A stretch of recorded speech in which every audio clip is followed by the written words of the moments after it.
Hi, good morning. So, ito, start ng araw natin.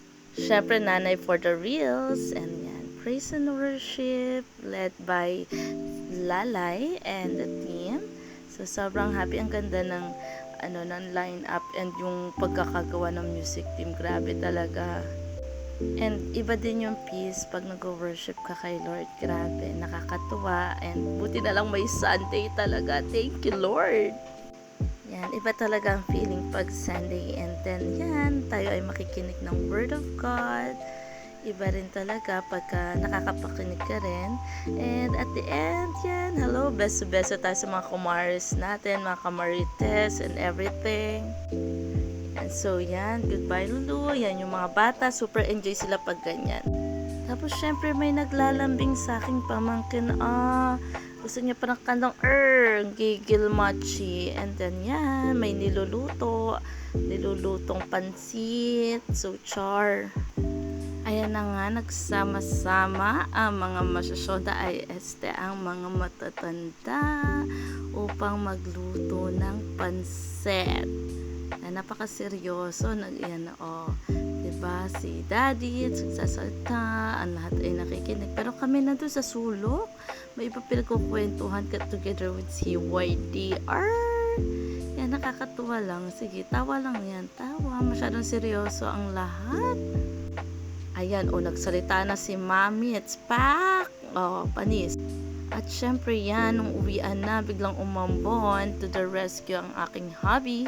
Kasi wala nga akong dalang payong. Nauna na siya bumaba na nakamotor kasabay si Charm. Pero syempre, sasunduin niya ang kanyang pinakamagandang ay. At syempre yan, sinundo nga ako ni Dudong with one payong kasi yan lang daw yung payong. After that, yan na nga, nagkayayaan, kahit umuulan, gusto pa rin magpaturo mag-drive. So, oh my G, yung bata, buti na lang di tumawid. Ayan na nga, so kahit umuulan yung G, for the G pa rin tayo, magpunta dun sa lugar kung sa kami tinuturuan ni Father. Ayan na nga, diba yan. Syempre habang bumabiyahe, gusto ko ring umimote. Pero parang naisipan ko, gusto ko yatang sabihin, stop the car. Stop the car! Kaya lang si tatay nga pala yung driver, wag na lang. Ayan, so nakarating na kami sa paroroonan namin. Alambon na lang yan. But, ayun nga, may event. So, hindi kami makakapag-drive yan. May nakita naman kayong mga gamit. Pero sa bandang unahan talaga nakabalandra pa. So, yan, alis na lang kami. And so, we decided to go doon na lang sa work ni Kuya para ihatid yung kapote niya kasi nga naulan. So, Kuya A said na, ayun, punta kami, ihatid ang kapote. Siyempre, lovey-lovey. At yun, nagutom nga ang inyong kamarites. Yan, syempre, sabi ko, may truck sa loob-loob ko. So, yan. Bili kami ng merienda for Kuya E. At the same time, for everyone na rin. So, yan. So, drive lang.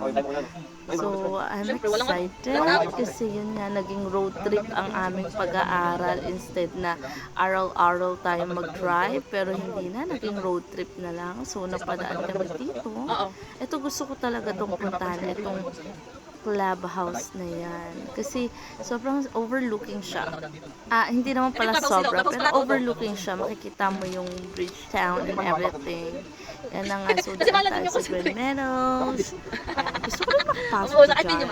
Pero, wala naman tayong friendly dyan sa loob. Pero, yun ko ang gaganda ng mga bahay dyan. Siyempre, kita ko yan dun nung nagtatrabaho pa ako sa Bridgetown. And yan, nakarating na nga kami sa supermarket kung saan nagtatrabaho si Kuya. Ayan, pero hindi na namin siya na-videohan.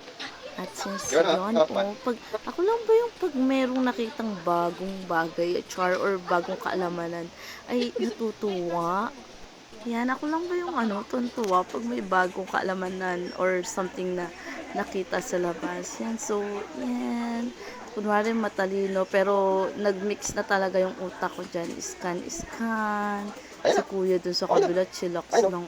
Ako parang, paano? Yan, sabi ni Dudong, may enter 1 daw, item 1, item 1. Pero yun, hindi naman tinanggap, nag-error pa siya.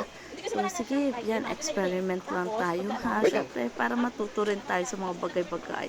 Pero kung papipiliin, medyo pricey dito sa All Day Supermarket. Pero natuwa talaga ako sa self-checkout niya.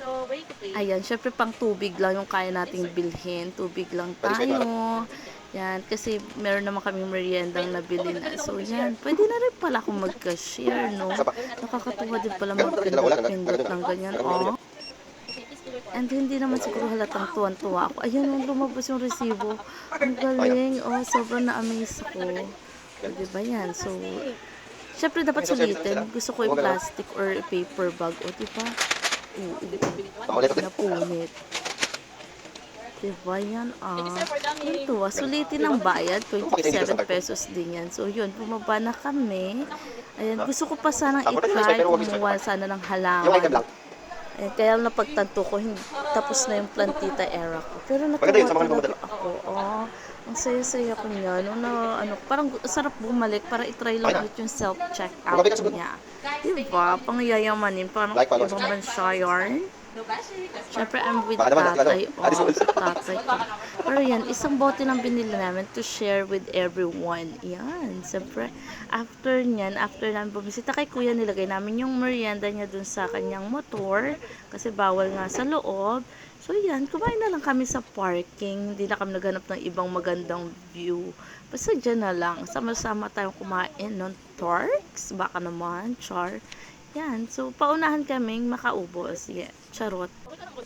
Ayun. So, kain-kain lang sa maubos namin yung merienda for that hapon. So, yan, lamon lang. Yan, nagpo-promote si Dudong kasi baka daw marinig tayo ng Turks. Ayun. So, tamang upo lang. Ayun si tatay. Nakakatuwa kasi nagustuhan siya ni fatherhood and I'm so happy. And yan. So, kwentuhan lang to the max and yun, pagpasensyahan nyo na yung body ko, medyo sobrang nag-gain talaga ng weight, pero nagda-diet na kami. So, that's all for today. Bye!